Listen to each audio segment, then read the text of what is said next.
Button दाबायचं का ते आता?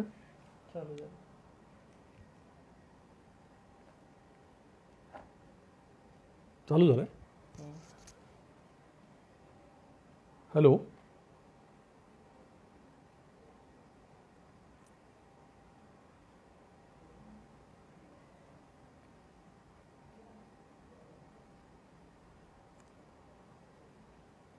लाईव्ह आपण दाबायला लागला.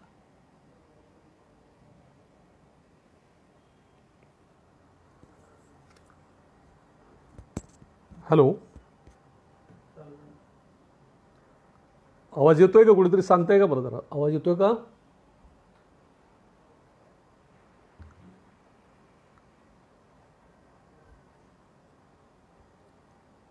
हॅलो, आवाज येतोय का?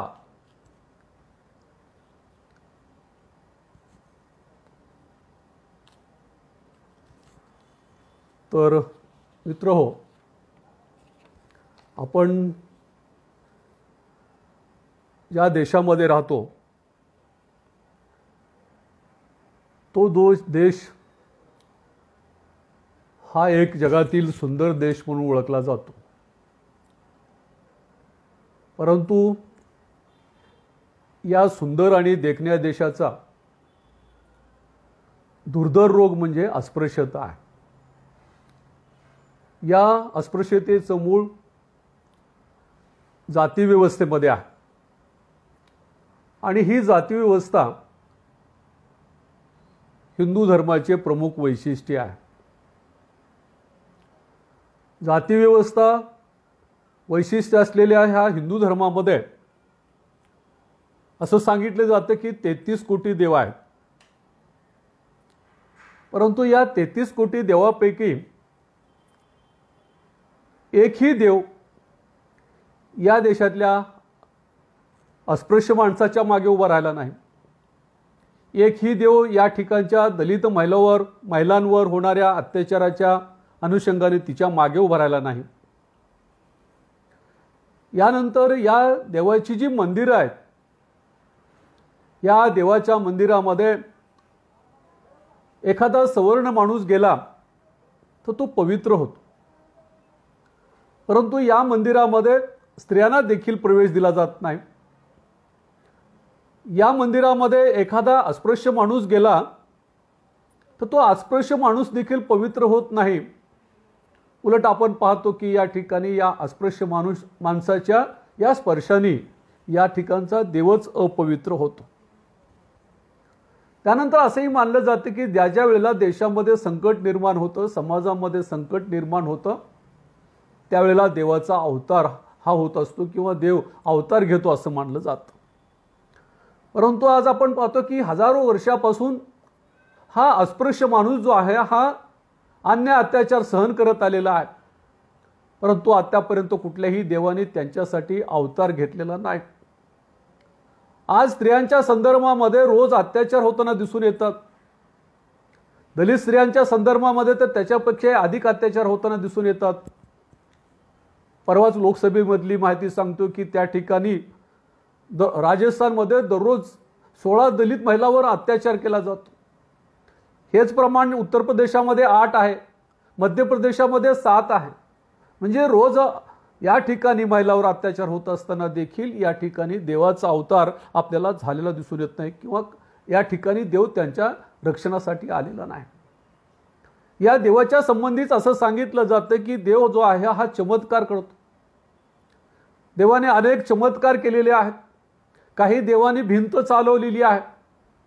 परंतु अशा कोणत्याही देवाने एखादा चमत्कार केला नाही की या देशातली अस्पृश्यता, या देशातली जाती व्यवस्था गेली पाहिजे. अशा प्रकारचा चमत्कार मात्र कोणत्याही देवाला करता आला नाही. ही या ठिकाणची वास्तवता आहे.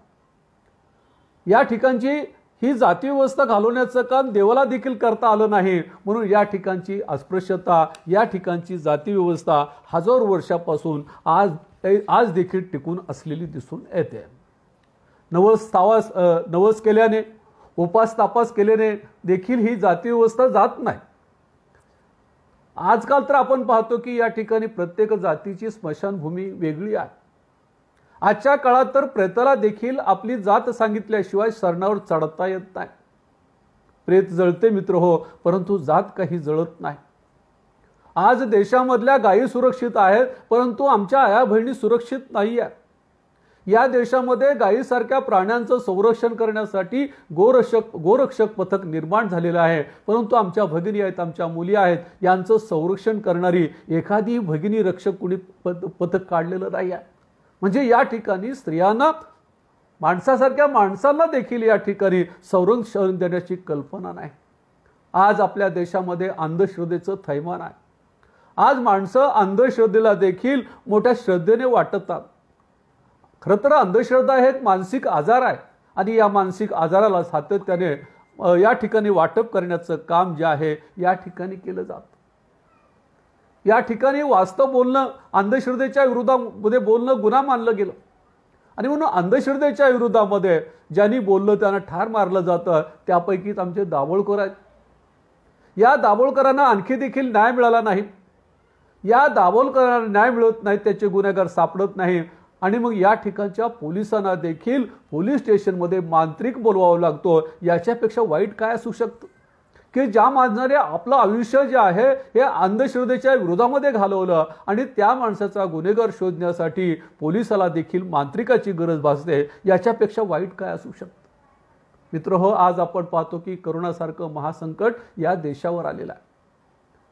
या ठिकाणी आज अनेक माणसं हतबल झालेली आहेत आणि अशा काळामध्ये देखील आम्ही आणखी देखील अंधश्रद्धेमध्येच अडकलेलो आहोत. अंधश्रद्धेच्या माध्यमातूनच या रोगाला देखील घालवण्याचा आपण या ठिकाणी अतिशय वेडपट अशा प्रकारचा प्रयत्न करतो आहे. बद्रीनाथ मतदारसंघातील महेंद्र भट म्हणून आहेत, त्यांनी आपल्या मतदारसंघातल्या लोकांना ट्विट केलं की या कोरोनाच्या संकटामधून तुम्हाला कसं वाचवता येईल. त्यांनी सांगितलं की या ठिकाणी आपल्या घरामध्ये बसून गायत्री मंत्र करा आणि सकाळी गोमूत्र प्या. म्हणजे अशा प्रकारचा या ठिकाणी आमदार देखील असेल तर त्या देशामध्ये आपण काय समजून घेणार आहोत. त्या देशामध्ये विकास कसा होणार आहे हे आपण लक्षात घेतलं पाहिजे. दुसरं उदाहरण मी तुम्हाला गुजरातमधलं सांगतो. गुजरातमध्ये असलेल्या सुरत शहरामध्ये एक दिवस असं झालं की या ठिकाणी रुग्णांची संख्या मोठ्या प्रमाणामध्ये वाढली. 6,610 नवीन रुग्ण हे या सुरतमध्ये निर्माण झाले.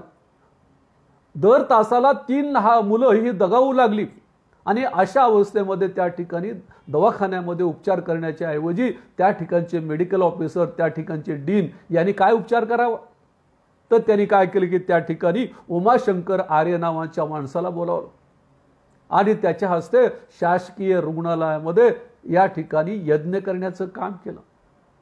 या सुरत शहरातल्या स्मशानभूमीमध्ये देखील माणसाला जागा मिळत नाही, तर त्याच्यामध्ये देखील उपाय त्यांनी काय केला की तिथं ज्या 2 प्रमुख स्मशानभूमी होत्या, कुरुक्षेत्र नावाची आणि घेला नावाची, त्या ठिकाणी देखील या लोकांनी यज्ञ करण्याचं काम केलेलं आहे.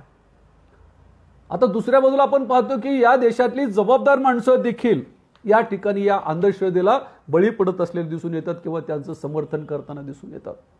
उत्तर प्रदेशचे योगी मुख्यमंत्री आहेत. उत्तर प्रदेशामध्ये देखील या ठिकाणी कोरोनाचे बळी मोठ्या प्रमाणामध्ये वाढले. या मुख्यमंत्र्यांनी काय केलं, त्यांनी समारंभपूर्वक एका गावातील मारुतीला 51 मास्क जे आहे ते चढवले. म्हणजे मारुतीच्या तोंडाला 51 मास्क जे आहेत ते बांधले आणि त्यांनी सांगितले की आता करोना या ठिकाणी होणार नाही, कारण आपण हे संकट जे आहे ते हनुमानावर टाकलेलं आहे. अशा प्रकारची अवस्था आहे. या देशातला पंतप्रधान देखील या कोरोनाला घालवण्यासाठी लाईट लावण्याचं काम सांगतो, या ठिकाणी या थाळी वाजवण्याचं काम या ठिकाणी सांगतो. तर अशा देशामध्ये विकास कशा प्रकारे होऊ शकेल. या ठिकाणी आम्हाला सांगितले जाते की रस्त्यावर येऊ नका. दुसऱ्या बाजूला सांगितलं जातं की या ठिकाणी दररोजचं पोट असणाऱ्या माणसाला देखील घराबाहेर पडता येत नाही. दररोज मजुरी केल्याशिवाय ज्या माणसाला या ठिकाणी रोजगार मिळत नाही त्या माणसाला घराच्या बाहेर जाण्याची बंदी आहे. परंतु या सरकारने कुंभमेळ्याला परवानगी दिली. कुंभमेळ्याला परवानगी दिली, त्या ठिकाणी जवळपास 80 लाख साधू जमा झाले. 80 लाख साधूपैकी जवळपास 65 लाख साधूंना जे आहे हे कोरोनाची लागण झालेली आहे, ते गावाकडे निघून गेलेले आहेत. आणि आज परिणाम आपण पाहतोय की या ठिकाणी या कोरोनाचे पेशंट मोठ्या प्रमाणामध्ये दगावत आहेत. आणि मग या दगावलेल्या पेशंटला काय केलं जातं की आज आपण पाहतो की गंगा नदीमध्ये त्यांना असं फेकवून दिलं जातं. गंगा नदीमध्ये जसं पूर्वी या ठिकाणी अस्थी टाकल्या जात असायच्या, परंतु आज ही प्रेतं जी आहेत ती टाकली जातात. या ठिकाणी दैनिक भास्कर नावाचं जे आहे त्यांनी सर्वे केला आणि त्या सर्वेमध्ये त्यांनी सांगितले की त्याला एकाच वेळेला 2000 प्रेतं जी आहेत या गंगा नदीमध्ये तरंगताना दिसली. आणि तरी देखील आम्ही या ठिकाणी कुठल्याही प्रकारचा वैज्ञानिक आधार न घेता अंधश्रद्धेचे बळी ठरतो. त्या ठिकाणी जुना आखाडा जे आहे तुमच्या साधूचा आणि त्याचे जे प्रमुख आहेत तुमचे नारायणगिरी, त्यांचं यावर काय मत आहे? ते म्हणतात की या ठिकाणी या महामारीने तो लोक मरणारच आहेत. त्यांनी या संदर्भामध्ये अशी भावना व्यक्त केली की मरना तो अटल है, आदमी को एक ना एक दिन मर जाना है, लेकिन यहाँ की परंपरा नहीं मरनी चाहिए, हे त्याचं विधान आहे. आणि मग अशा देशामध्ये माणसाचा विकास कसा होऊ शकेल? आणि मग हे सर्व पाहिल्यानंतर मला एका शिल्पा नावाच्या मुलीने लिहिलेली एक सुंदर कविता आठवली. तिने कार्ल मार्क्सला ही कविता लिहिलेली आहे. जे कार्ल मार्क्सला संवाद करणारी ही कविता आहे. आणि त्या कवितेच्या पहिल्या 2-3 ओळीमध्येच ती काय म्हणते बघा. ती म्हणते की प्रिय कार्ल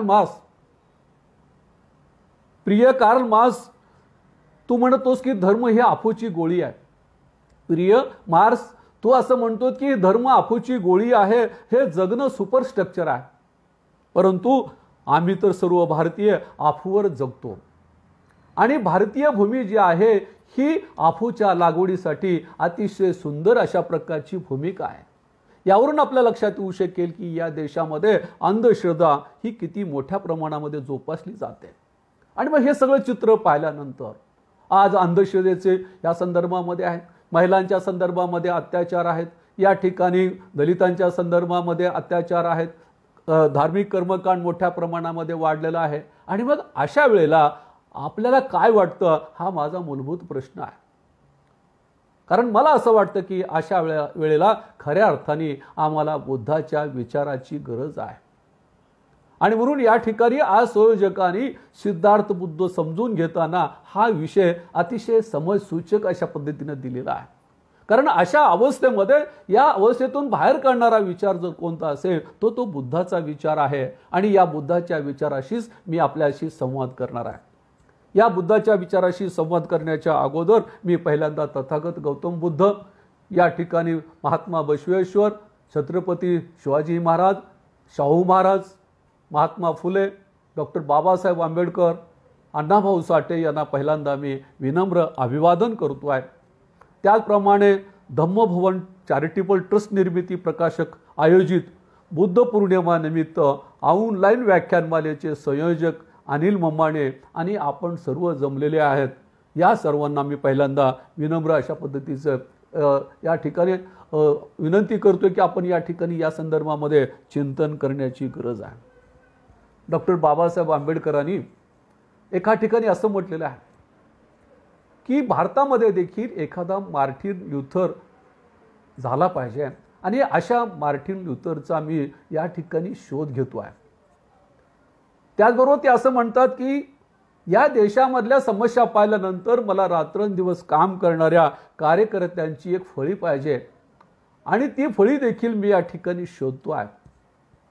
डॉक्टर बाबासाहेब आंबेडकरांनी हे विधान केल्यानंतर त्यांच्याकडे कार्यकर्त्यांची फळी जी आहे ही किती जमा झाली ही मला आता सांगता येणार नाही. परंतु आज डॉक्टर बाबासाहेब आंबेडकर असते तर त्यांना अपेक्षित असलेली जी फळी आहे आणि ती फळी आपल्याला दिसली असते आणि त्या फळीमध्ये सर्वात पुढे जे आहेत हे आमच्या अनिल मामांनी दिसले असते. हे मात्र मी या ठिकाणी निश्चितपणे सांगतो. कारण अनिल मामाने जे आहेत हा असा एक कार्यकर्ता आहे की ज्याला काम नसेल तर मला असं वाटतं की तो अस्वस्थ होणारा कार्यकर्ता आहे. आणि म्हणून कुठल्याही परिस्थितीमध्ये सातत्याने काम करण्याची धडपड त्यांची असते. आणि त्याच्यामधूनच त्यांनी मी असं पहिल्यांदा असं आपण बघूयात की राजा सिकंदर होता. सिकंदरांनी शस्त्र आणि सैनिकाच्या जोरावर या जगाला जिंकण्याचं काम केलं. आणि त्याच्यानंतर कितीतरी काळाने डॉक्टर बाबासाहेब आंबेडकरांनी विद्वत्ता आणि विचाराच्या आधारावर जगाला जिंकलेलं आहे हे आपल्या लक्षात येऊ शकेल. आणि अशा डॉक्टर बाबासाहेब आंबेडकरांनी तथागतांना आपला गुरु मानलेला आहे. त्यांनी आपल्या जीवनामध्ये जे 3 गुरु मानलेले आहेत त्यातला प्रथम गुरु जे आहे ते तथागत गौतम बुद्ध आहेत, दुसरे संत कबीर आहेत आणि तिसरे महात्मा फुले आहेत. आणि म्हणून आपल्याला तथागतांचा विचार जर समजून घ्यायचा असेल तर मला असं वाटतं की त्यांचा वास्तव विचार जर समजून घ्यायचा असेल तर आपल्याला डॉक्टर बाबासाहेब आंबेडकरांच्या कल्पनेतूनच तो समजू शकतो. कारण डॉक्टर बाबासाहेब आंबेडकरांच्या मनातील बुद्ध, त्यांच्या कल्पनेतील बुद्ध विचार हाच खऱ्या अर्थाने वास्तव अशा प्रकारचा बुद्ध आपल्याला सांगता येऊ शकेल. बुद्धाच्या संदर्भामध्ये बाबासाहेबांनी अनेकदा भाषणे केलेली आहेत, परंतु आयुष्याच्या शेवटी त्यांनी 2 भाषणं जी केलेली आहेत ती अतिशय महत्त्वपूर्ण आहेत. 12 मे 1956 रोजी BBC लंडन रेडिओवर त्यांनी बुद्धाच्या संदर्भामध्ये भाषण केलेलं आहे. आणि दुसरं जे आहे ते 20 मे 1956 रोजी अमेरिकन व्हॉइस या अमेरिकेच्या रेडिओवर जे आहे बाबासाहेबांनी या संबंधीचं भाषण केलेलं आहे. हे 2 भाषणं पाहिल्यानंतर देखील आपल्याला खरा बुद्ध कसा आहे आणि त्याची गरज भारताला कशा प्रकारे आहे अशा प्रकारची भूमिका बाबासाहेबांनी आपल्या या दोन्हीही भाषणामध्ये मांडलेली आहे. डॉक्टर बाबासाहेब आंबेडकर हे बुद्धाच्या संदर्भामध्ये विधान करत असताना असं म्हणतात की मला डोळे उघडलेला आणि रस्त्याने चाललेला बुद्ध हे आवडतो. आणि मग बाबासाहेबांकडे मूर्त्या ज्या असायच्या त्या उभा असलेल्या किंवा चालत असलेल्या मूर्त्या आपल्याला पाहायला मिळतात. आणि डॉक्टर बाबासाहेब खूप चांगले चित्रकार देखील होते. हे बऱ्याच लोकांना माहीत आहे किंवा नाही मला माहीत नाही, पण बाबासाहेब सुंदर चित्र काढायचं. आणि डॉक्टर बाबासाहेब आंबेडकरांनी बुद्धाचं देखील एक चित्र काढलेलं आहे. आणि ते चित्र कसं आहे तर चित्र जे आहे हे डोळे उघडलेलं चित्र काढलेलं आहे. आणि मला असं वाटतं की बुद्धांची जी अनेक चित्र आहेत हे डोळे उघडलेलं बुद्धाचं चित्र हे एकमेव अशा प्रकारचं चित्र आहे. आता आजचा विषय जो आपण या ठिकाणी दिलेला आहे की सिद्धार्थ आणि तथागत जे आहे हे समजून घेत असताना, आता खरं तर सिद्धार्थ हा वेगळा आहे आणि बुद्ध हा वेगळा आहे.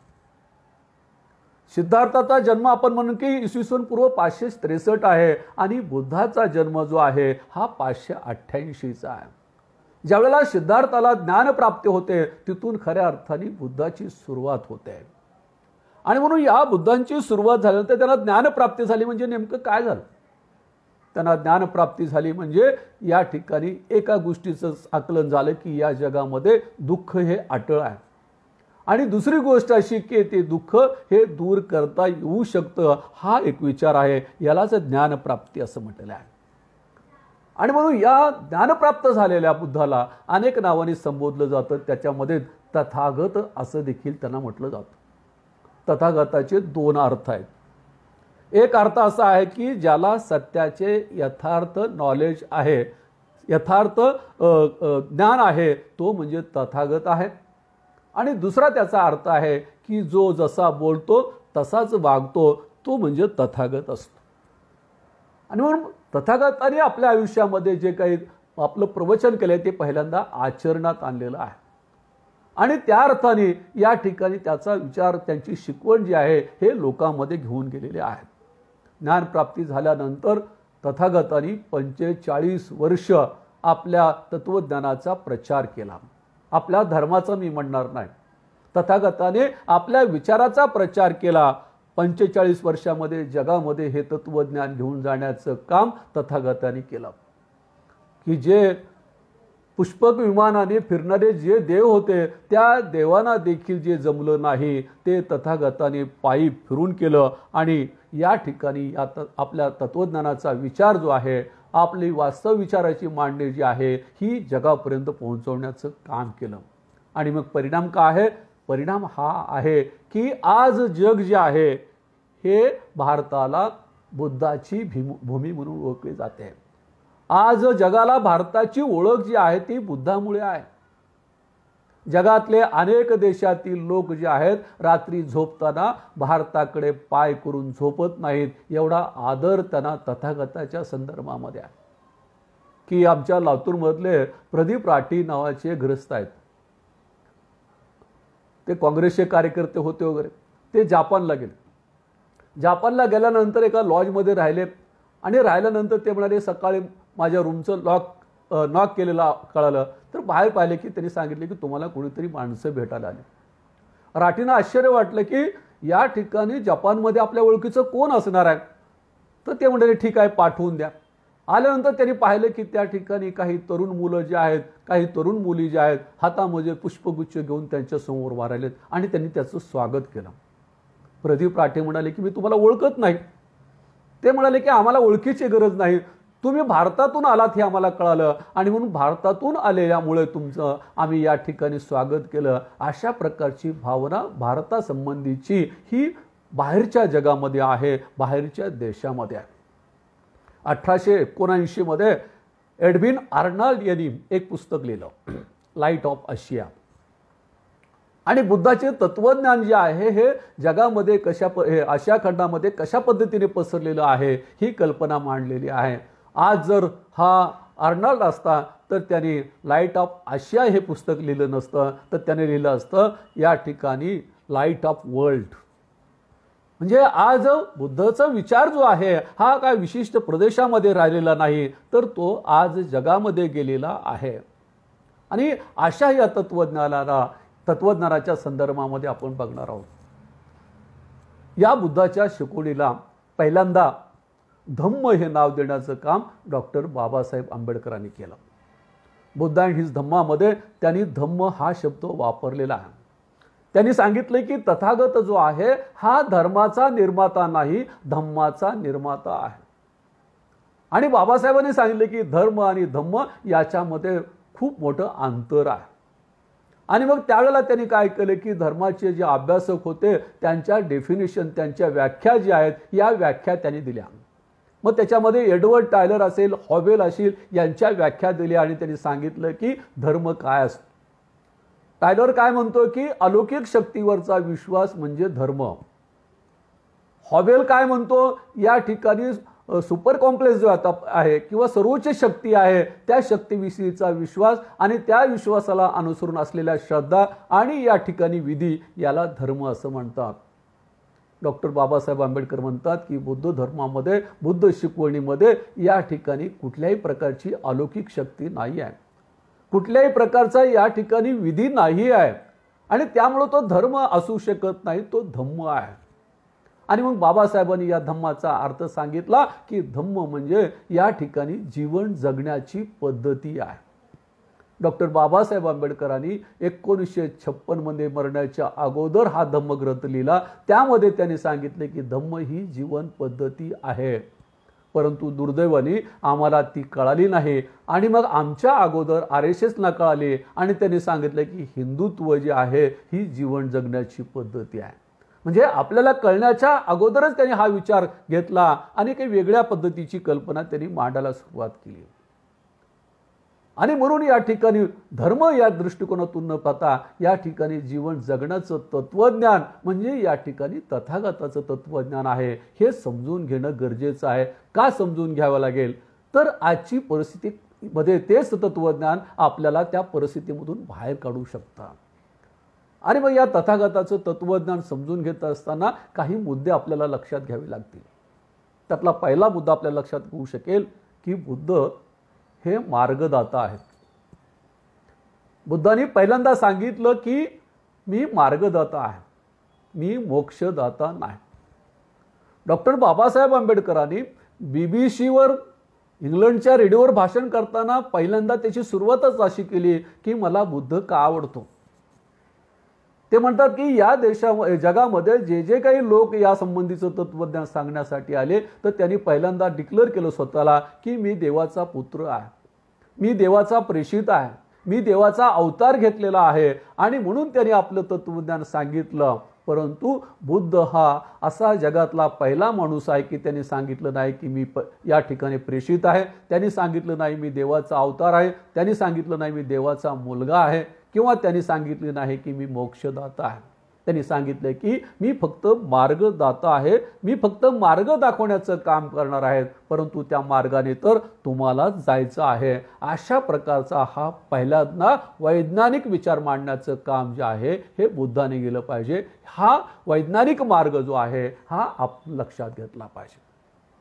दुसरा महत्त्वाचा विचार तथागतांनी कोणता सांगितला की कोणतीही गोष्ट आपल्या बुद्धीच्या कसोटीवर उतरून घेतल्याशिवाय स्वीकारू नका. अत्यंत महत्त्वाचा तथागताचा हा विचार आहे. आज आपण पाहतो की आपण कुठलाही विचार न करता ती गोष्ट स्वीकारतो. कुणी सांगितले की लाईट लावा, लावतो. कुणी सांगितली थाळी वाजवा, लगेच वाजवतो. कुणी सांगितले की तुम्ही या देवाला नवस करा, लगेच करतो. तथागत म्हणतात की माझा विचार जो आहे हा विचार तुम्हाला पटला तर स्वीकारा. आणि म्हणून तथागत असं म्हणतात की एखादी गोष्ट मी सांगितली तरी देखील ती स्वीकारू नका. एखादी गोष्ट एखाद्या धर्मशास्त्रामध्ये सांगितलेली आहे तरी देखील ती स्वीकारू नका. एखादी गोष्ट तुम्हाला शिकवणाऱ्या गुरुनी सांगितली म्हणून देखील ती स्वीकारू नका. किंवा बऱ्याच वेळेला एखादी गोष्ट असत्य गोष्ट देखील सत्य असल्यासारखी वाटते तरी देखील ती स्वीकारू नका. ते म्हणतात की मी जे सांगतोय ते बरोबर आहे की नाही हे तपासून पहा. तुमच्या धर्मग्रंथामध्ये जे सांगितलेलं आहे ते बरोबर आहे का ते तपासा आणि मग स्वीकारा. ते खऱ्या अर्थाने ते बरोबर असेल तरच ते मान्य करा. कधी कधी काय होतं की आपल्याला एखादी गोष्ट सत्य वाटते परंतु ती असत्य असते. तुम्हाला एक साधं उदाहरण सांगतो. आपण कधी कधी काय होतो की बसस्टँडवर आपल्या बसची वाट बघत असतो. की समजा आपल्याला जायचं की सोलापूरहून सांगलीला जायचं आहे किंवा सांगलीवरून आपल्याला कोल्हापूरला जायचं आणि आपण बसलेलो आहे सांगलीच्या बसस्टँडवर आहोत. आणि मग आपल्याला काय करायचं की कोल्हापूरची बस जी असते ही बघायची असते. म्हणजे जी सोलापूरहून कोल्हापूरला जाणारी बस जी आहे ही बघायची असते. आणि मग आपण कधी कधी काय करतो की आपल्याला तो बोर्ड दिसतो आणि तो बोर्ड असा दिसतो की तो या ठिकाणी कोल्हापूरला जाणार आहे. आणि मग आपलं लगेच सामान सगळं घेऊन जातो. आता बसमध्ये चढणार म्हणल्यावर आपल्या लक्षात येते की ती कोल्हापूरहून सोलापूरला जाणारी बस आहे. परंतु आपल्याला दिसते कसं, तिथं दिसलं आपल्याला की या ठिकाणी ही बस आपली जी आहे ही कोल्हापूरला जाणारी आहे. तसं तथागत असं म्हणतात की बऱ्याच वेळेला हे आपल्याला सत्य वाटणारं जे आहे हे सत्य वाटणारी गोष्ट देखील असत्य असते आणि म्हणून ती स्वीकारू नका. तिसरा महत्त्वाचा मुद्दा तथागताने सांगितला. तथागत म्हणतात की हा माझा विचार जो आहे हा विज्ञानवादी आहे. डॉक्टर बाबासाहेब आंबेडकर असं म्हणतात की धम्म हा विज्ञानवादी आहे, बुद्ध हा विज्ञानवादी आहे. खरं तर ही एक क्रांती आहे वैचारिक. कारण 1920 मध्ये मॅक्स वेबरने काय की धर्माचे समाजशास्त्र म्हणजे सोशॉलॉजी ऑफ रिलिजन नावाचं पुस्तक लिहिलं. आणि या पुस्तकामध्ये त्यांनी सांगितलं की ज्या वेळेला विज्ञानाचा विकास होत जाईल त्या त्या प्रमाणामध्ये धर्म हा नष्ट होईल किंवा अशा प्रकारचे तत्वज्ञान नष्ट होतात. परंतु त्याच्या लक्षात हे आलं नाही की या ठिकाणी तथागताचा धम्म आहे हेच विज्ञान आहे. म्हणजे विज्ञान आल्यानंतर ते नष्ट होण्याची गरजच भासत नाही. ते मूळतःही विज्ञानावर आधारित अशा प्रकारचं आहे. कारण तथागताचा धम्म हाच मुळात विज्ञानवादी आहे. म्हणजे तो चमत्कारावर आधारित नाही, अंधश्रद्धेवर आधारित नाही, या ठिकाणी अलौकिक शक्तीवर आधारित नाही, तर जी गोष्ट स्वीकारते किंवा जी व्यवहारामध्ये आहे तेच स्वीकारायला लावते. त्याचं एक साधं उदाहरण देतो आपल्याला की एकदा तथागत जे आहेत हे रस्त्याने निघाले. रस्त्याने निघाल्यानंतर त्यांना एका ठिकाणी प्रचंड गर्दी असलेली दिसली आणि त्या ठिकाणी त्यांच्या लक्षात आलं की कुणाच्या तरी कुटुंबामध्ये कुणीतरी मरण पावलेलं आहे. आता प्रचंड लोक जमलेले आहेत, तथागत आलेले आहेत आणि मग ती ज्याचं मूल मरण पावलेलं आहे ती बाई काय करते की तथागताकडे येते आणि सर्व लोकांच्या समोर तथागताला आव्हान करते की तू खराच साधू असेल, खरंच तुझं तत्वज्ञान तो सांगत असेल तर मग माझ्या मुलाला जिवंत करून दाखव. आता तथागतांना माहिती आहे की चमत्कार नाही आहे. तथागतांना माहिती आहे की मेलेला मुलगा जिवंत होऊ शकत नाही आहे. आता त्या बाईला काय सांगायचं हा त्यांच्या पुढे प्रश्न असतो. आणि तिथं जमलेल्या सगळ्या लोकांना वाटतात की आता बुद्ध जे आहेत आता इथं उघडे पडणार, काय सांगणार. त्यावेळेला तथागत शांतपणे सांगतात की ठीक आहे, तुझा मुलगा जिवंत होईल, पण तुला एक काम करावं लागेल. तू काय कर की एक मुठभर मोहऱ्या घेऊन ये आणि त्या मुठभर मोहऱ्या ज्या आहेत त्या मुलावरून अशा वळून टाकल्या तर तुझा मुलगा हा जिवंत होईल. त्या बाईला अतिशय आनंद होतो आणि ती निघायला लागते. ती निघायला लागते त्यावेळेला तथागत सांगतात की थांब, तुला ह्या मोहरा तुझ्या घरातून आणायच्या नाहीत, दुसऱ्याच्या घराच्या इथून आणायच्या आहेत, परंतु अशा घरातून तुला त्या मोहऱ्या आणायच्या आहेत की ज्याच्या घरामध्ये आतापर्यंत कुणीही मरण पावलेलं नाही. त्यावेळेला आपल्या मुलाच्या मरणामुळे वेडी झालेली आई असते, तिलाही लवकर लक्षात येत नाही, ठीक आहे म्हणून निघून जाते.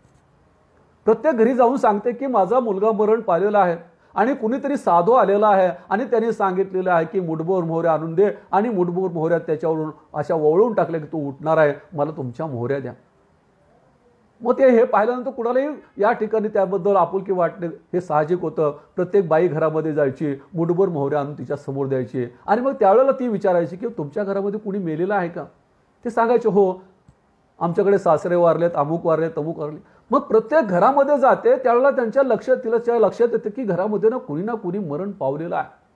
आणि त्यावेळेला तिच्या लक्षात येतं की माझा मुलगा हा एकटा मरण पावलेला नाही, की या जगामध्ये प्रत्येक माणूस मरण पावतो. हे बुद्धाचं तत्वज्ञान तिला आपोआप कळालं आणि तथागताच्या समोर ती लीन झाली. आणि तीच पुढे जे आपण म्हणतो की किस्सा गौतमी जी आहे तीच त्या ठिकाणी पुढे आहे. म्हणजे या पद्धतीने वैज्ञानिक ज्ञान देण्याची कल्पना बुद्धामध्ये आहे. बुद्धांनी आपल्या या शिकवणीमधून नकळतपणे त्या बाईला हे संदेश दिला की या जगामध्ये जो माणूस जन्माला येतो त्याला मरण हे अटळ असतं. जगामध्ये सर्वात शाश्वत कोणती गोष्ट असेल तर ते मरण आहे, हे तथागताने आपल्या या शिकवणीमधून सांगितलं. त्यानंतर तथागताचा धम्म या दृष्टिकोनातून महत्त्वाचा आहे की या ठिकाणी विचार स्वातंत्र्याचा पुरस्कारता करणारा आहे. विचार स्वातंत्र्य जे आहे, जी आपल्याला कॉन्स्टिट्यूशनमध्ये आलेली आहे, ती तथागताने त्या काळामध्ये स्वीकारलेली आहे. तथागतांनी सांगितलं की प्रत्येक माणसाला विचाराचं स्वातंत्र्य आहे, आचाराचं स्वातंत्र्य आहे. त्याच्या संदर्भामध्ये देखील तुम्हाला एक त्याच्यामधला मुद्दा सांगतो की अंबट नावाचा ग्रस्त जो आहे हा तथागताकडे आला आणि त्यांनी सांगितलं की प्रत्येक माणसाला स्वातंत्र्य देण्याची गरज आहे का, असा प्रश्न केला. आणि त्यावेळेला त्यांच्यामध्ये जो संवाद झालेला आहे आणि तथागतांनी आपल्या शैलीमधून त्याला जे समजावून सांगितलेला विचार जो आहे तो मला असं वाटतं की अतिशय महत्त्वाचा आहे, मनामध्ये कोरून ठेवावा असा हा विचार आहे.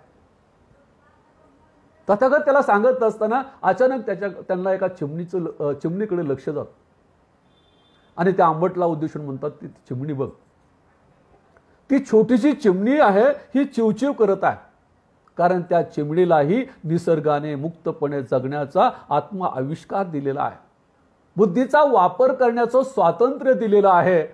आणि आपण तर माणसं आहोत, माणसाला तर हे निसर्गाने स्वातंत्र्य दिलेलं आहे. आणि मग चिमणीला हे स्वातंत्र्य आहे, तिचं स्वातंत्र्य व्यक्ती स्वातंत्र्य आहे, ते माणसाला कसं असू शकत नाही. त्यामुळे व्यक्ती स्वातंत्र्य हे महत्त्वाचं आहे, ते हिरावून घेण्याचा अधिकार कुणालाही नाही. आणि म्हणून त्या काळामध्ये तथागतांनी विचार स्वातंत्र्याचा पुरस्कार केला आणि विचार स्वातंत्र्य हे माणसाला असलं पाहिजे ही कल्पना मांडली. तथागताचा आणखी एक महत्त्वाचा विचार मी सांगतो की जो आज 2021 मध्ये देखील तो महत्त्वाचा मानला गेलेला आहे. कोणता विचार आहे की स्त्री स्वातंत्र्याचा. तथागतांनी त्या काळामध्ये स्त्री स्वातंत्र्याची कल्पना मांडलेली आहे. जगामध्ये पहिल्यांदा तथागतांनी स्त्रियांना समानतेचा अधिकार देण्याची कल्पना मांडलेली आहे, हेही आपण लक्षात घेतले पाहिजे. त्याच्यानंतर ती बसवेश्वरांनी स्वीकारली. मग तथागत या ठिकाणी असं म्हणतात की या ठिकाणी स्त्रियांना स्वातंत्र्य देण्याची ही गरज आहे. परंतु आज आपण पाहतो की बहुतांश धर्मामध्ये स्त्रियांना हे स्वातंत्र्य नाही. धार्मिकतेच्या आधारावर हे स्वातंत्र्य कमी अधिक प्रमाणामध्ये नाकारलेलं आहे. पण तथागताच्या अनेक प्रवचनामधून आपल्याला स्त्री स्वातंत्र्याचा त्यांनी पुरस्कार केलेला दिसून येतो. की एके दिवशी राजा प्रसेनजीत तथागताकडे आलेला आहे. त्यांचा संवाद चालू असतानाच राजा प्रसेनजीतचा दूत येतो, एक निरोप घेऊन येतो आणि तो सांगतो की राणीला मुलगी झालेली आहे. प्रसेनजीतची पत्नी मल्लिका असते, त्या मल्लिकेला मुलगी होते आणि तो सेवक सांगतो त्यांना की या ठिकाणी राणी साहेबांना मुलगी झालेली आहे. त्यावेळेला तथागतांना प्रसेनजीतच्या चेहऱ्यावर फार आनंद दिसत नाही. हे तथागतांच्या लक्षामध्ये आल्यानंतर तथागताने प्रसंजीतला केलेला उपदेश जो आहे, दिलेली शिकवण जी आहे, हा तथागताचा मूलभूत अशा प्रकारचा विचार आहे. तथागत असं म्हणतात की राजन, स्त्री ही पुरुषा एवढीच नाही तर पुरुषापेक्षा देखील श्रेष्ठ आहे. स्त्री ही पुरुषापेक्षाही श्रेष्ठ आहे. तिच्या पोटी जन्मलेला मुलगा हा 10 दिशेचा स्वामी होऊ शकतो. आणि राजन, तुम्हाला जन्म देणारी आई देखील स्त्रीच होते, हे आपण कसे विसरतायत? लक्षात घ्या, त्या काळामध्ये तथागत या पद्धतीने स्त्रियांच्या संदर्भामधली कल्पना मांडतात. स्त्रियांच्या जन्माचं स्वागत जे आपण म्हणतो आज करतोय, सरकार करते आपलं, त्या काळामध्ये तथागतांनी स्त्रियांच्या जन्माचं स्वागत या ठिकाणी केलेलं आहे. स्त्रियांचा आदर या ठिकाणी केलेला आहे. आणखी एक प्रसंग मी आपल्याला सांगतो की स्वतःची महामाया जी आहे यांना संघामध्ये यायचं असतं आणि तथागतांना काही व्यवहारिक अडचणी वाटतात म्हणून तथागत थोडासा विरोध करतात. परंतु त्यांचा शिष्य आनंद जो आहे, आनंदाला वाटतं की या ठिकाणी तथागत जाणीवपूर्वक स्त्रियांना संघामध्ये घ्यायला विरोध करतायत. त्यावेळेला तथागतांनी आनंदाशी केलेला संवाद जो आहे हा देखील अप्रतिम अशा प्रकारचा आहे. तथागत आनंदाला म्हणतात, आनंदा, तू गैरसमज करून घेऊ नकोस. निब्बाणापर्यंत पोहोचण्यासाठी स्त्री पुरुषा इतकीच नव्हे तर पुरुषापेक्षा जास्त या ठिकाणी समर्थ आहे. आणि तू पहिल्यांदा लक्षात घे, मी स्त्री पुरुष विषमतेचा पुरस्कर्ता नाही तर मी स्त्री पुरुष समानतेचा पुरस्कर्ता आहे. ही कल्पना त्या काळामध्ये तथागत मांडतात की आज आपण संविधानामध्ये देखील ही कल्पना स्वीकारलेली आहे, परंतु व्यवहारामध्ये देखील आपण आज आणू शकत नाही. ही कल्पना त्या काळामध्ये तथागतांनी मांडलेली आहे. किंवा आणखी एक आपल्याला गोष्ट सांगता येऊ शकेल की चंडालिका नावाची आहे. चंडालिका नावाची स्त्री आहे, ती चांडाळ म्हणजे कनिष्ठ वर्णामधली आहे किंवा तिला अतिशूद्र असं म्हटलेलं आहे. आणि एका दिवशी त्यांचा शिष्य जो आहे जात असतो, त्याला तहान लागते. ही चांडालिका जी आहे त्या एका विहिरीवरून पाणी भरून निघालेली असते, पाणी भरत असते. त्यावेळेला आनंद विचारतो की ताई, मला पाणी हवं आहे. त्यावेळेला ती चांडालिका म्हणते, मी चांडाळ आहे, अतिशूद्र आहे, त्यामुळे माझ्या हातचं पाणी तुला चालणार नाही. त्यावेळेला आनंदानं दिलेलं उत्तर हे देखील बुद्ध तत्वज्ञानामधलं अतिशय सुंदर उदाहरण सांगता येऊ शकेल. आणि त्यावेळेला आनंद असं म्हणतो की मी तुला पाणी मागितलेलं आहे, तुझा वर्ण मागितलेला नाही, तुझा दर्जा मागितलेला नाही, मला पाणी हवं आहे, मला दर्जाशी देणं घेणं नाही आहे. यावरून आपल्या लक्षात येऊ शकेल की तथागत जे आहेत हे त्या काळामध्ये देखील स्त्री पुरुष समानतेचा विचार मांडतात. एवढंच नाही तर स्त्री ही पुरुषापेक्षा श्रेष्ठ आहे अशा प्रकारचा विचार मांडतात. आणि म्हणून या ठिकाणी धम्मामध्ये आपल्याला शाक्रा नावाचा उल्लेख आपल्याला ऐकेल की जी या ठिकाणी महिला होती. ही शाक्रा जी आहे अनेक परिषदामध्ये बुद्धांचं तत्वज्ञान, बुद्ध धम्माच्या प्रचाराचं काम ती मोठ्या प्रमाणामध्ये करत असेल.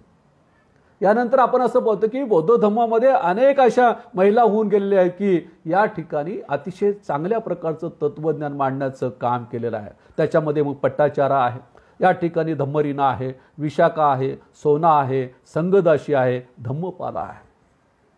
एवढंच नव्हे तर तथागताचा धम्माचा प्रचार जो आहे हा प्रचार श्रीलंकेमध्ये घेऊन जाण्याचं काम जे आहे हे पहिल्यांदा महिलांनीच केलेलं आहे. त्याच्यामध्ये महेंद्र जर सोडला तर त्या ठिकाणी सर्व महिला होत्या. संघमित्रा होती, उत्तरा होती, अग्नमित्रा होती, दाशिका होती, मल्ला होती. या महिलांनी काय केलेलं आहे की या ठिकाणी श्रीलंकेमध्ये धम्माचा प्रचार करण्याचं काम केलेलं आहे. आणि म्हणून तथागतांनी आपल्या धम्मामध्ये महिलांना देखील पुरुषा एवढंच महत्त्व म्हणण्यापेक्षा पुरुषापेक्षा जास्त महत्त्व देण्याचं काम जे आहे या ठिकाणी केलेलं आहे. त्यानंतर तथागत समजून घेताना आणखी एक महत्त्वाचा विचार समजून घेतला पाहिजे की तथागतांनी ज्ञान संपादन करण्याचं स्वातंत्र्य हे देखील सर्वांनाच आहे अशा प्रकारचा विचार सातत्याने मांडलेला आहे की ज्ञान संपादन करणं ही कुठल्या तरी एका जातीची मक्तेदारी नाही. त्या काळामध्ये फक्त ब्राह्मण वर्णीयांनी ज्ञान संपादन करावं ही कल्पना होती. क्षत्रियांनी फक्त लढण्याचं काम करावं, वैश्यांनी व्यापार करावं, शूद्रांनी सेवा करावी, अतिशूद्रांनी तर त्यांना काहीच त्या ठिकाणी स्थान दिलेलं नव्हतं. परंतु तथागतांनी सांगितलं ज्ञान संपादन करण्याचं स्वातंत्र्य हे सर्वांनाच आहे. परंतु तथागताच्या या विचारामध्ये मला प्रचंड लॉजिक दिसतं. त्याने फक्त असं सांगितलं नाही की या ठिकाणी सर्वांना शिक्षण दिलं पाहिजे किंवा सर्वांना ज्ञान संपादन करण्याचा अधिकार दिला पाहिजे असं सांगितलं नाही. हे सांगत असताना एक सोशॉलॉजिकल लॉजिक, जे आज आम्ही समाजशास्त्रामध्ये कार्यकारणभाव सांगतो तशा प्रकारचं लॉजिक जे आहे हे तथागतांनी सांगितलं. ते कसं लॉजिक आहे लक्षात घ्या. ते असं म्हणतात की जे लोक स्त्रियांना, शूद्रांना, अतिशूद्रांना ज्ञानापासून वंचित करतात, विद्या नाकारतात, ते त्यांच्या विकासामध्ये अडथळा निर्माण करण्याचं काम करतात. म्हणजे नुसतं ज्ञान नाकारत नाही तर तथागत म्हणतात की त्यांच्या विकासाच्या वाटा थांबवण्याचं ते काम करतात. त्यानंतर ते असं म्हणतात की नुसत्या विकासाच्या वाटा ते थांबवत नाहीत तर त्यांच्या हिताचा विचार न करता त्यांच्या अहिताचा विचार करतात. आता पुढे तथागत काय म्हणतात की ज्यावेळेला असं होतं त्यावेळेला त्याच्यातून श्रेष्ठ आणि कनिष्ठ भावना निर्माण होते. ज्यावेळेला श्रेष्ठ आणि कनिष्ठ भावना निर्माण होते त्याच्यातून शत्रुत्व निर्माण होतं. शत्रुत्व निर्माण झालं तर संघर्ष निर्माण होतो आणि संघर्ष निर्माण झाला तर हा संघर्ष, ही विषमता कोणत्याही समाजाचा विकास घडून आणण्यामध्ये फार मोठा अडथळा आहे. आणि म्हणून समाजाचा विकास घडून आणायचा असेल तर सर्वांना ज्ञान संपादन करण्याचा अधिकार दिला पाहिजे. बघा त्या काळामध्ये तथागतांनी अशा प्रकारचं लॉजिक सर्वांच्या शिक्षणाच्या संदर्भामध्ये मांडलं. आणि मग हेच लॉजिक आपल्याला डॉक्टर बाबासाहेब आंबेडकरांच्या विचारामध्ये दिसतं, हेच लॉजिक आम्हाला महात्मा फुल्यांच्या विचारामध्ये दिसून येतं. आणि म्हणून समाजाच्या विकासाच्या दृष्टिकोनातून विशिष्ट वर्गांना ज्ञान देणं हे घातक आहे, अशा प्रकारची कल्पना तथागतांनी मांडलेली आहे. तथागताचा आणखी एक विचार आहे सामाजिक समतेचा विचार. आता तथागतांनी हे विचार जे आहेत हे समजसूचकतेनुसार मांडलेले आहेत की त्या काळामध्ये एका ब्राह्मण व्यक्तीने बौद्ध धर्माचा स्वीकार केला, अश्वलायन नावाचा. आणि मग अश्वलायन ज्या वेळेला बौद्ध भिक्खू झाला त्यावेळेला सगळे ब्राह्मण त्याच्यावर टीका करू लागले, त्याला शिरमुंड्या म्हणून त्याला चिडवू लागले, त्याची अवहेलना करू लागले, अवमान करू लागले. आणि ही गोष्ट त्यांनी तथागताला सांगितली. त्यावेळेला तथागतांनी त्याच्यासह इतर आपल्या अनुयायांना सांगत असताना तथागत असं म्हणाले की या ठिकाणी कुणीही श्रेष्ठ नाही आहे, आपण सगळे समान आहोत. आणि मग या समानतेची व्याख्या करत असताना त्यांनी खूप सुंदर उदाहरण सांगितलं की या ठिकाणी एखादा ब्राह्मण आहे, या ब्राह्मण माणसाने क्षत्रिय मुलीशी विवाह केला किंवा क्षत्रिय माणसाने ब्राह्मण मुलीशी विवाह केला तर त्यांना होणारी संतती जी आहे ही श्रेष्ठ मानणं याच्यापेक्षा वेडपटपणा काय असू शकतो. कारण तो तसा जन्माला येतो, जसा ब्राह्मण हात पाय डोळे असतात तसा तो जन्माला येतो. म्हणजे या ठिकाणी हा भेद जो आहे तो निसर्गाने केलेला नाही, हा भेद माणसाने केलेला आहे. आणि म्हणून ते असं म्हणतात की या ठिकाणी कर्म हे श्रेष्ठ आहे. त्याचा वर्ण कोणता आहे हा श्रेष्ठ भाग नाही आहे. वर्णाच्या आधारावर त्याला श्रेष्ठ कनिष्ठ ठरवण्यापेक्षा त्याच्या कर्माच्या आधारावर आपल्याला या ठिकाणी आहे. आणि म्हणून तथागतांनी जो आहे तो समतेचा पुरस्कार या ठिकाणी केलेला आहे. त्यानंतर तथागतांनी वृषल ही कल्पना सांगितलेली आहे. आता वृषल म्हणजे काय तर त्याला आपल्या भाषेमध्ये बहिष्कार टाकणे असं पण म्हणतो. आता बहिष्कार ही कल्पना जी आहे ही आपल्याच काळामध्ये नव्हतं तर त्या काळामध्ये देखील होतं. आता त्यावेळेला काय होतं की आग्निक नावाचा ब्राह्मण होता, तो यज्ञ करत होता. आणि त्यावेळेला त्यांनी काय केलं की यज्ञ करीत असताना त्या ठिकाणी काही लोकांना मज्जाव केला आणि त्यांनी सांगितलं की या ठिकाणी बहिष्कृत जे आहेत त्या बहिष्कृतांना या ठिकाणी परवानगी नाही, म्हणून तथागताला देखील त्यांनी परवानगी नाकारलेली होती. आणि याच्यावर देखील खूप मोठं लॉजिकल स्पीच जे आहे, तत्वज्ञान जे आहे तथागतांनी मांडलेलं आहे. ते त्यांनी त्या ठिकाणी वृषल किंवा बहिष्कृत कुणाला म्हणायचं ही कल्पना सांगितलेली आहे.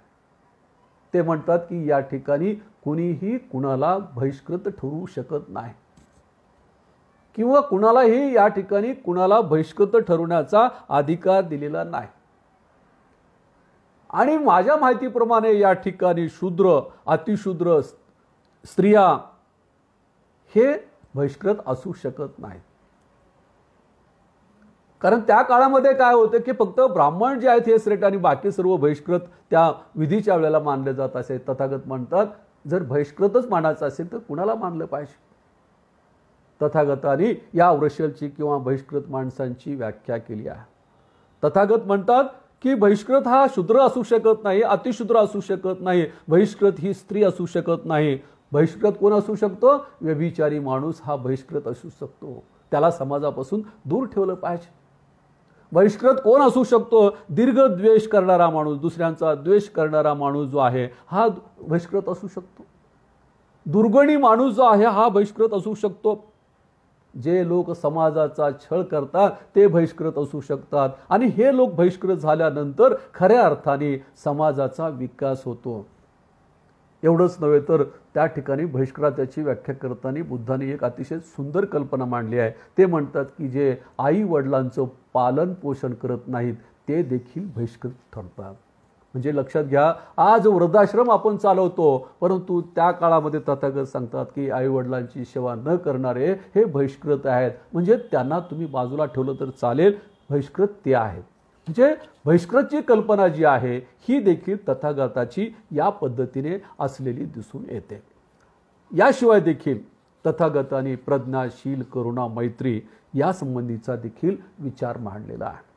आता याचा खूप खोलमध्ये गेला तर खूप मोठं व्याख्यान होऊ शकतं, म्हणून मी त्याचा फक्त सातत्याने महत्त्वाचा उल्लेख करतो की प्रज्ञा आणि शील जे आहेत याला तथागतांनी अतिशय महत्त्वाचं मानलेलं आहे. प्रज्ञा जे आहे हे धम्माचं अधिष्ठान मानलेलं आहे आणि शील हे धम्माचं आधारस्तंभ मानलेलं आहे. पण या दोघांमध्ये तुलना करत असताना तथागत असं म्हणतात की प्रज्ञापेक्षा शील हे महत्त्वाचं आहे. प्रज्ञा ही दुधारी तलवारासारखी आहे आणि त्या शीलाची जर त्याला जोड नसेल तर या प्रज्ञेला कधी कधी विकृत स्वरूप येतं असं ते म्हणतात. आणि म्हणून शील जे आहे त्याच्यावर नियंत्रण करत की जसे एखाद्या माणसामध्ये हातामध्ये तलवार आहे, ती तलवार कुणाच्या विरोधामध्ये चालवायचे हे सांगण्याचं काम जे आहे ते शील करतात. आणि म्हणून केवळ प्रज्ञा असून भागत नाही तर या ठिकाणी तथागत असं म्हणतात की या प्रज्ञेला शीलाची अत्यंत महत्त्वाची जोड असणं गरजेचं आहे. आणि म्हणून ही प्रज्ञा आणि शील जे आहे या पद्धतीने आणण्याचं काम जे आहे या ठिकाणी तथागतांनी सांगितलेलं आहे. तथागताने आणखी एक महत्त्वाचा उल्लेख केलेला आहे जो मला असं वाटतं की बऱ्याचशा याच्यामध्ये आलेला नाही म्हणून तो मुद्दाम करतोय की करुणा आणि मैत्री. करुणा देखील महत्त्वाची तथागतांनी मांडलेली आहे. करुणा आणि प्रेम याला महत्त्वाचं मानलेलं आहे. आता इतर धर्मामध्ये काय केलेलं आहे की प्रेम हे अधिक महत्त्वाचं मानलेलं आहे. ख्रिश्चन धर्मामध्ये सांगितले की माणसाने प्रेम केलं पाहिजे किंवा जगावर प्रेम करणं हाच धर्म आहे. इस्लाम धर्मामध्ये सांगितले की प्रेम केलं पाहिजे. म्हणजे बहुतांशी धर्मामध्ये प्रेम करणं ही कल्पना मानली. तथागत असं म्हणतात की प्रेमापेक्षा देखील करुणा श्रेष्ठ आहे. आणि मग त्यांनी प्रेम आणि करुणा याच्यामधला जो केलेला फरक जो आहे अतिशय महत्त्वाचा आहे. तथागत असं म्हणतात की आपल्या जीवलगासाठी अश्रू ढाळणं हे प्रेम आहे. ज्यावेळेला एखादी प्रियशी आपल्या प्रियकरासाठी अश्रू ढाळते हे तिचं प्रेम असतं, ती करुणा नाही. पण करुणा काय आहे की या प्रेमाच्या पलीकडे आहे. आणि त्याचं उदाहरण देत असताना तथागत असं म्हणतात की दुःखी माणसासाठी त्याचं दुःख निवारण करण्यासाठी त्याला दुःखातून मुक्ती देण्यासाठी जो माणूस उत्स्फूर्तपणे काम करतो आणि त्याला दुःखातून बाहेर आणण्याचं काम करतो ती करुणा आहे. त्याच्यामध्ये दोन शब्द महत्त्वाचे आहेत. त्याला दुःख मुक्त करणे हा तर भाग आहेच आहे. ते म्हणतात की उत्स्फूर्तपणे, की उत्स्फूर्तपणे यासाठी वापरतात की या ठिकाणी मला पुढे चालून मोक्ष मिळणार आहे ही कल्पना तिथं नाही आहे. की बऱ्याच वेळेला आम्ही काय करतो की मंदिराच्या बाहेर बसलेले जे भिकारी आहेत त्यांना जाता जसा दुरून असं फेकून नाणं टाकतो आणि आपल्याला स्वर्ग प्राप्ती मिळाली, या आयुर्भावात आपण चालतो. काही धर्मामध्ये सांगितलं जातं की गरिबांना दान केल्यानंतर पुण्य मिळतं. तथागत म्हणतात तसं नाही आहे, की त्याची दुःखातून मुक्ती झाली पाहिजे यासाठी तुम्ही मन लावून काम करणं, उत्सुकपणे काम करणं ही करुणा आहे. म्हणून तथागत असं म्हणतात की मला या ठिकाणी करुणा जी आहे ही प्रेमापेक्षा महत्त्वाची वाटते. त्यानंतर करुणा एवढंच महत्त्व तथागतांनी मैत्रीला दिलेलं आहे. मैत्रीच्या संदर्भामध्ये देखील तथागताने केलेले विवेचन जे आहे अतिशय महत्त्वाचं आहे. तथागत म्हणतात की मैत्री कशाला म्हणायची, आपण देखील आपले अनेक मित्र असतात. तथागत म्हणतात की मानव प्राण्याशी आणि इतर प्राण्याशी देखील आपण मैत्री केली पाहिजे.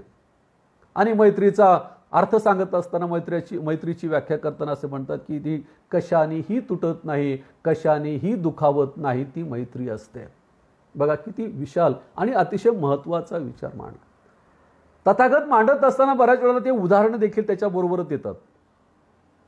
आणि मग ही मैत्री कशाने तुटत नाही हे उदाहरण देत असताना ते असं म्हणतात की तिथल्या भिक्षुकांना सांगतात की आपण या भूमीवर विहीर खोदतो. विहीर खोदत असताना त्याच्यामध्ये दारू टाकतो आणि ती दारूने ती विहीर खोदत असतो किंवा मोठ्या कुदळी तुमच्या पहारीने ती या ठिकाणी विहीर खोदते. त्यावेळेला ती भूमी तुम्हाला काय बोलते का?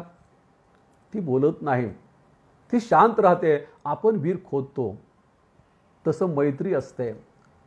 एखादीशी मैत्री करायची असेल तर तो माणूस आपल्याशी कसा वागला एवढासा थोडासा विचार न करता ती मैत्री तुटू शकत नाही. जशी या ठिकाणी भूमी आपल्याशी मैत्री करते, जमीन आपल्याशी मैत्री करते, तशीच आपण इतरांशी मैत्री करावी अशा प्रकारची कल्पना मैत्रीच्या संदर्भामध्ये तथागत मांडतात. आणि सर्वात महत्त्वाची गोष्ट तथागताने आपल्याला सर्वात मोठी देणगी कोणती दिली असेल तर पंचशील आणि त्रिशरण. त्रिशरण आणि पंचशील हे केवळ धम्मासाठीच आहेत ही कल्पना देखील आपण काढली पाहिजे. तथागत असं म्हणतात की ज्या ज्या माणसाला या जगामध्ये आत्म आनंद आपण म्हणतो किंवा आत्मकल्याण पाहिजे आहे त्याला ही गोष्ट सांगितलेली आहे. दारू पिऊ नये ही गोष्ट केवळ धम्म सांगतो म्हणून नाही, तर कुठल्याही आई वडिलाला वाटतं की आपल्या मुलाने दारू पिऊ नये. तथागत म्हणतात की या ठिकाणी त्रिशरण आणि पंचशील याचं पालन म्हणजे धम्म आहे. आणि याचं पालन केल्याशिवाय तुम्हाला खरा तथागताचा धम्म कळू शकणार नाही, हेही आपल्या लक्षात घेतलं पाहिजे. केवळ आपण बुद्ध म्हणून लिहिलं की लगेच आपण या ठिकाणी बुद्धाचे अनुयायी होऊ शकत नाही. तर तथागताच्या त्रिशरण आणि पंचशील जे आहे याचं आचरण म्हणजे आपण धम्माचे अनुयायी आहोत. त्याचे अनेक उदाहरणं सांगता येतील तुम्हाला. की या ठिकाणी हॅपी इंडेक्स इन्स्टिट्यूशन एक आहे जागतिक स्तरावरची. तर ती हॅपी इंडेक्स काय करते की दरवर्षी डिसेंबरमध्ये जगातील अनेक देशाचा सर्वे करते आणि त्याच्यामधून सर्वात आनंदी देश कोणता आहे ते डिक्लेअर करते. 2 वर्षापूर्वी काय झालं की या संस्थेने जवळपास 122 देशाचा सर्वे केला आणि त्यांनी भूतानला हा सन्मान दिला, म्हणजे हॅपी कंट्री म्हणून भूतानला हा सन्मान दिला. आता हा सन्मान दिल्यानंतर काही पत्रकारांनी भूतानच्या लोकांना विचारलं किंवा तुम्ही आनंदी असण्याचं कारण काय. तर तिथल्या जवळपास सगळ्या लोकांनी सांगितलं याचं कारण आपली काय कल्पना आहे की आनंदी असण्याचं कारण चांगलं घर आहे, चांगले बंगला आहे, मुलगा नोकरीला आहे, मुलगी नोकरीला आहे, जावई नोकरीला आहे, बँक बॅलन्स आहे, ही आपल्या आनंदाची कल्पना आहे. पण भूतानमधल्या बहुतांश लोकांनी सांगितलं आमच्या आनंदाचं कारण म्हणजे आम्ही त्रिशरण आणि पंचशीलेचं पालन करतो. मला असं वाटतं की भूतानच्या लोकांना खऱ्या अर्थाने बुद्धाचं तत्वज्ञान कळालेलं आहे. पंचशील आणि त्रिशरण पालन करण्यासाठी या ठिकाणी तुम्हाला या धम्मामध्येच आलं पाहिजे असं काही नाही आहे. जैन म्हणून तरुण सागुर जे आहे अत्यंत विद्वान माणूस, लातूरमध्ये त्यांचं मी व्याख्यान ऐकलं. राजस्थानच्या भव्य मैदानावर त्यांचं व्याख्यान झालं होतं.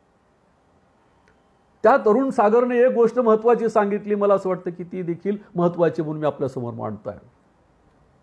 ते जैन म्हणून तरुण सागर असे म्हणाले की जगाच्या मी सर्व देशामध्ये फिरलो, परंतु जगामध्ये मला एक गोष्ट दिसली नाही की जगातल्या कोणत्याही रोडवर मला जैन माणूस भीक मागताना दिसला नाही.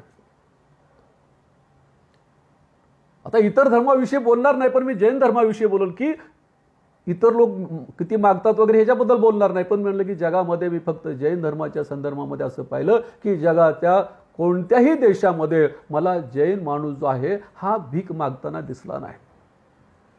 त्याचं कारण काय? त्यामुळे मलाही वाटलं की खरं काय कारण असेल. त्यावेळेला जैन मुनी त्या तरुण सागरने सांगितलं, याचं कारण जैन माणूस जो आहे हा खऱ्या अर्थाने त्रिशरण आणि पंचशीलेचं पालन करतो. म्हणजे याचा अर्थ असा आहे की कोणत्याही माणसाला खऱ्या अर्थाने कल्याणाच्या मार्गाने जायचं असेल तर तुम्हाला त्रिशरण आणि पंचशील याचं पालन करणं गरजेचं आहे. आणि मला असं वाटतं की या सर्व तत्वज्ञानातून आपल्याला तथागताचा विचार जो आहे हे लक्षात यायला मला वाटतं कळायला असेल असं मला वाटतं.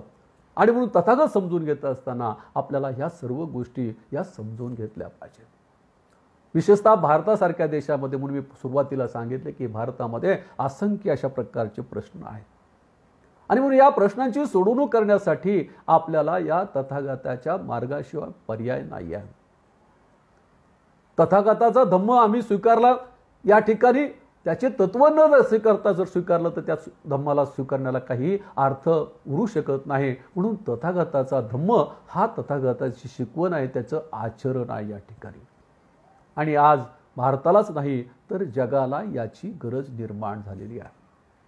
त्याचं एक साधं उदाहरण सांगतो की गेल्या वर्षी केरळमध्ये विशाखापट्टणममध्ये आंतरराष्ट्रीय लष्कर प्रशिक्षण शिबिर झालं. या शिबिरामध्ये जवळपास 180 देशाचे लष्करी अधिकारी आलेले होते. आणि मग एका दिवशी या 180 देशातील लष्करी अधिकाऱ्यापैकी 139 अधिकाऱ्यांनी बौद्धगयेला भेट दिली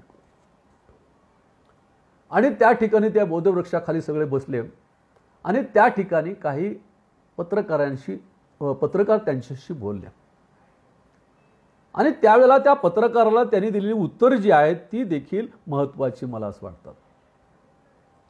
त्यातल्या एका अधिकाऱ्याने असं सांगितलं की आम्ही सैनिक आहेत, आम्ही सैनिक आहोत, लढणे आमचा धर्म आहे, परंतु आम्हाला देखील वाटतं की युद्ध नको, या जगाला बुद्ध पाहिजे. ते म्हणतात की आम्ही सैनिक आहोत, आमचं लष्करी आमचं काम लढाई करणं आहे, परंतु आम्हाला असं वाटतं की आज युद्धापेक्षा या ठिकाणी जगाला बुद्धाची गरज आहे. यावरून आपल्या लक्षात येऊ शकेल की बुद्ध तत्वज्ञानाची आपल्या देशाला तर नक्कीच गरज आहे. ज्या ठिकाणी विषमता आहे, ज्या ठिकाणी अंधश्रद्धा आहे, ज्या ठिकाणी स्त्रियांना दुय्यम दर्जा आहे, ज्या ठिकाणी स्त्रियांना सन्मान नाही आहे, ज्या ठिकाणी माणसामध्ये भेद आहे, अशा देशामध्ये तर या ठिकाणी तथागताच्या विचाराशिवाय पर्याय नाही. मग तथागत काय शिकवतात त्याच्यामधून? तथागत आपल्याला स्वतःच्या संबंधीचं आत्मपरीक्षण करायला सांगतात. त्याला त्यांनी आत्मदीप भव असं म्हटलं आहे. स्वयंप्रकाशित व्हायला सांगतात. आता स्वयंप्रकाशित होणे म्हणजे नेमकं काय आहे? तर मला असं वाटतं की स्वयंप्रकाशित झाल्याशिवाय आपण कसे आहोत हे आपल्याला कळू शकत नाही. आणि जो माणूस स्वयंप्रकाशित होतो त्याला दिवाळीमध्ये आपल्या घरावर आकाश दिवे लावण्याची देखील गरज भासत नाही. जो माणूस आत्मदीप होतो किंवा स्वयंप्रकाशित होतो तो आत्मज्ञानी होतो. आत्मज्ञानी होतो म्हणजे काय? त्याला वास्तवाचं ज्ञान होतं, त्याची फसवणूक कुणी करू शकत नाही, अशा प्रकारचा माणूस होतो. त्याला आम्ही स्वयंप्रकाशित माणूस असं म्हणतो. आणि हे स्वयंप्रकाशित माणूस बनवण्याचं काम जे आहे हे या ठिकाणी तथागताने केलेलं आहे. आणि मग हा माणूस कसा असतो ज्याच्या संदर्भामध्ये एक छोटीशी कथा आपल्याला सांगतो आणि मी या ठिकाणी थांबतो आहे. की एका कार्यक्रमाला मी गेलो होतो मुखेड तालुक्यामध्ये आणि तिथं एका पुस्तकाचं विमोचन माझ्या हस्ते झालं. त्या पुस्तकाचं नाव, पुस्तक खूप लहान होतं आणि त्या पुस्तकाचं नाव होतं कथा आजकालच्या. आता त्या आजकालच्या कथा म्हणल्यावर मी काही माझ्या लक्षात तेवढं आलं नाही, मी त्या कार्यक्रमात तेवढं पाहिलं नाही, पण ज्यावेळेला घरी आल्यानंतर पाहिल्यानंतर त्या कथेमध्ये त्यांनी काय केलेलं होतं की आजच्या कथा मागच्या ज्या कथा आहेत त्या कथाला नवीन संदर्भ देण्याचं काम त्याने केलं होतं. आणि अशीच एक कथा त्या ठिकाणी होती, ती कथा आपल्याला सांगतोय आणि या ठिकाणी मी थांबतोय की जी कथा जी आहे ही बुद्ध तत्वज्ञानाशी निगडीत आहे. ती कथा जी आहे ती कावळ्याची आहे, जी आपल्या सर्वांना माहिती आहे. त्या कथेमध्ये पहिला भाग असा सांगितलेला की एक कावळा असतो आणि तो मारुतीच्या मंदिराच्या जवळ असलेला वडाचं झाड असतो, त्या वडाच्या झाडावर राहत असतो. आणि मग काय करतो की तिथं राहत असताना एका दिवशी काय होतं की भाकरीचा तुकडा खाली पडतो आणि भाकरीचा तुकडा खाली पडल्यानंतर तो कावळा काय करतो, तो भाकरीचा तुकडा घेतो आणि वर फांदीवर जाऊन बसतो. आणि तो खाणार म्हटल्यानंतर त्या ठिकाणी त्या झाडाखाली एक कोल्हा येतो. मग त्या कथेमध्ये आपल्याला आतापर्यंत देखील सांगितलं की कोल्हा फार हुशार असतो वगैरे, तीच कल्पना त्याच्यामध्ये देखील त्या लेखकांनी सांगितलेली आहे. आता त्या कोल्ह्याला कावळ्याच्या तोंडामध्ये भाकरीचा तुकडा दिसतो, परंतु तो कावळा उंच बसलेला असतो, हा त्या ठिकाणी जाऊ शकत नाही.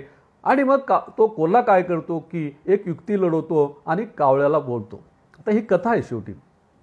तो म्हणतो, कावळे दादा तुमचा रंग अतिशय सुंदर आहे, तुमचे डोळे तर अतिशय खूप पाणेदार आहेत, परंतु मी ऐकलेलं आहे की तुम्हाला गाणं देखील खूप सुंदर म्हणता येतं, तर कृपया मला थोडंसं गाणं म्हणून दाखवा.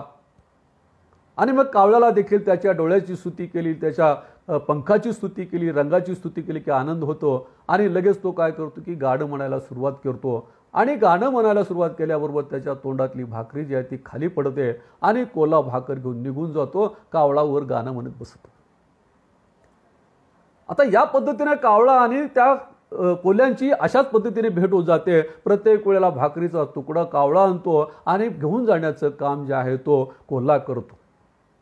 पण एक दिवस असं घडतं की नेहमीप्रमाणे त्या ठिकाणी कावळा आलेला आहे, त्याच्या तोंडात भाकरीचा तुकडा आहे आणि कोल्हा मोठा खुशीत आहे की आज देखील आपण कावळ्याला फसवणार आहोत. आणि नेहमीप्रमाणे तो कावळ्याची स्तुती करतो आणि नेहमीप्रमाणे कावळं गाणं म्हणायला लागतो. आणि गाणं म्हणायला लागल्यानंतर कोल्हा खाली भाकरीचा तुकडा पडलेला बघायला जातो, परंतु भाकरीचा तुकडा काही खाली पडत नाही. त्याला आश्चर्य वाटतं की आज काय झालं, भाकरीचा तुकडा का खाली पडला. तो वर पाहतो, त्यावेळेला त्यांनी पाहिलेलं आहे की कावळ्याने काय केलेलं आहे की भाकरीचा तुकडा आपल्या पायामध्ये धरलेला आहे आणि गाणं म्हणायला सुरुवात केलेली आहे. कोल्ह्याला आश्चर्य वाटतं की असं का घडलं. आणि त्याच्यामधला शेवटचा संवाद जो लेखकाने साधलेला आहे तो महत्त्वाचा आहे, तो बुद्ध तत्वज्ञानाशी आहे. मग कोल्हेदादा म्हणतो की तुला मी आजपर्यंत इतकं फसवत आलो, तू फसत राहिलास, आज असं का घडलं की तो भाकरीचा तुकडा जो आहे हा पायाखाली धरून गाणं म्हणतोय, असं का घडलं. त्यावेळेला त्या कोल्ह्यानं दिलेलं उत्तर जे आहे तो महत्त्वाचं आहे. तो म्हणतात, कोल्होबा मला आतापर्यंत फसवत आला, कारण मी आजपर्यंत मारुतीच्या मंदिराजवळच्या वडाच्या झाडावर राहत होतो, म्हणून मी फसत गेलो. परंतु गेल्या 2 दिवसापासून मी माझं घरटं भीमनगरच्या पिंपळाच्या झाडावर बांधलेलं आहे, त्यामुळं असे आता कोणी मला फसवू शकणार नाहीत. ही त्या कथेचा सारांश आहे. म्हणजे या ठिकाणी आपण लक्षात घ्या की त्या कथेचा सारांश एवढा आहे की तत्वज्ञान, तथागताचं तत्वज्ञान आल्यानंतर आपल्याला कुणी अंधश्रद्धेमध्ये अडकवू शकत नाही, आपली कुणी फसवणूक करू शकत नाही, आपल्यावर कुणी गुलामी लादू शकत नाही. आणि म्हणून मला असं वाटतं की आज आपल्या देशामध्ये ही प्रचंड असलेली विषमता, प्रचंड असलेली अंधश्रद्धा, प्रचंड असलेली स्त्री अत्याचाराची कल्पना, दलित अत्याचाराची कल्पना, या सर्वांमध्ये बाहेर येण्याचा मार्ग कोणता असेल तर आपल्याला तथागत हे आहेत. तथागताचा मार्ग यातूनच आपण बाहेर येऊ शकतो आणि तो मार्ग जो आहे आपोआप आपल्याला मिळणार नाही, तो आपल्याला आत्मसात करावा लागेल. एवढंच या ठिकाणी सांगतो. या व्याख्यानमालेच्या निमित्ताने आपण सर्व या ठिकाणी आलात आणि पुन्हा एकदा आमचे मित्र, अत्यंत धडपडे कार्यकर्ते जे आहेत, ज्यांच्या सतत मी कामामध्ये असलेलं पाहतो, असे आमचे अनिल मामाने आहेत आणि त्यांची जी टीम आहे, या सर्वांचं या ठिकाणी मनपूर्वक आभार मानतो. पुन्हा एकदा आपल्या सर्वांचा आभार मानून थांबतो. या ठिकाणी जय भीम, जय भारत.